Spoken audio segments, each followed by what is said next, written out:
Hello everyone, welcome back to the channel. In today's video, I'll show you how to organize notes in Evernote step by step. If you have lots of notes and want to keep them clean and easy to find, this tutorial is for you. So let's get started. First, open Evernote and sign in to your account.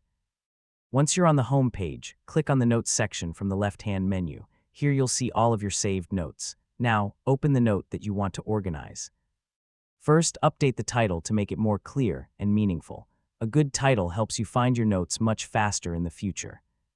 Next, edit the content of your note by adding a few new lines or updating existing information.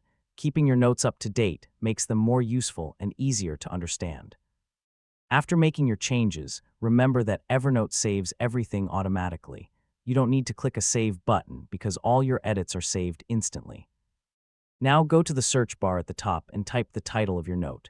As you can see, Evernote quickly finds your note, making it easy to access even when you have many notes. Finally, return to the Notes page and review your organized note. You can repeat the same process for your other notes to keep everything well organized and easy to manage. And that's it. That's how you organize notes in Evernote. It's a simple way to keep your information neat, searchable, and always available whenever you need it. If you found this video helpful, please give it a thumbs up, subscribe to the channel, and turn on the notification bell for more helpful tutorials. Thanks for watching, and I'll see you in the next video.